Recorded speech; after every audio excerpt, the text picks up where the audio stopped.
banyak orang yang hancur hidupnya karena riba. Jadi kita ini seringkali nggak yakin bahwa Allah itu maha pemberi rezeki. Dan inilah penyebab utama mengapa manusia terlibat dengan riba. Alasannya biasanya sederhana aja. Kalau nggak nyicil, dari mana lagi saya bisa beli rumah? Padahal sudah jelas bahwa riba ini pasti akan menjadi masalah hidup kita. Betapa banyak orang yang hidupnya hancur karena riba. Ya leasing lah, rentenir lah, pinjem bank lah, dan sebagainya. Lucunya, menyelesaikan masalahnya pun sama kembali dengan riba. Akhirnya, masalahnya meluas dan membesar, dan dampak terbesarnya biasanya siapa coba? Keluarga kita. Kan kasihan kan? Keluarga itulah yang akan pertama kali menjadi susah karena dampak riba yang kita lakukan. Nauzubillah min dzalik. Allah itu menguji kita dengan kesulitan, misalnya kesulitan ekonomi, karena Allah ingin melihat respon kita terhadap ujian tersebut. Allah ingin melihat apakah kita akan mengikuti petunjuk yang Allah ridhoi, atau mengambil jalan pintas sesuatu yang Allah benci. Coba bayangin, andai saja kita sabar dan hanya bertindak sesuai dengan apa yang Allah ridhoi, yakinlah ujian kita itu akan lulus dan mendapatkan hadiah berupa solusi untuk terurainya masalah hidup kita.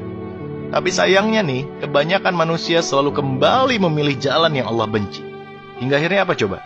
Hidupnya semakin susah di dunia, dan semua itu belum ada apa-apanya dibandingkan ancaman Allah kelak di akhirat. Padahal, Allah pasti memberi solusi dan jalan keluar dari masalah hidup kita.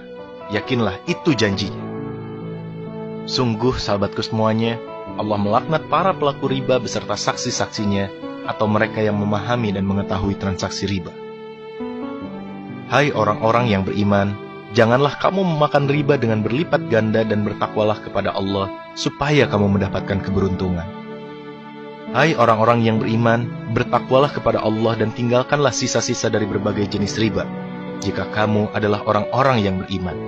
Maka jika kamu mengerjakan riba, ketahuilah bahwa Allah dan Rasul-Nya akan memerangimu. Dan jika kamu bertobat, maka bagimu pokok hartamu. Kamu tidak menganiaya dan tidak pula dianiaya. Tuh coba bayangin teman-teman.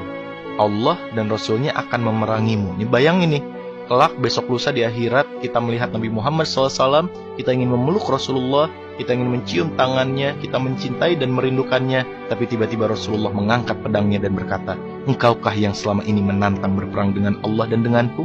Nauzubillah min dzalik. Jabir berkata bahwa Rasulullah SAW mengutuk orang yang menerima riba, orang yang membayarnya, orang yang mencatatnya, dan 2 orang saksinya. Kemudian beliau bersabda, mereka itu semuanya sama. Mari kita berbenah diri, jauhkan diri dan anak-anak kita dari riba, sebelum hancur hidup kita. Bayangkan kita beli rumah, beli mobil, ada uang riba di dalamnya. Kita sholat, kita beribadah, kita bekerja, menggunakan fasilitas itu, sedangkan Allah tidak ridho akan fasilitas itu. Kira-kira gimana ibadah kita? Nauzubillahi min dzalik. So, yakinlah bahwa Allah adalah sebaik-baik penolong. Rezeki akan Allah datangkan dari tempat yang tidak pernah kita duga. Maka kuatkan keimanan, luruskan niat, dan hiduplah hanya sesuai dengan apa yang Allah ridhoi. Wallahu a'lam bishawab.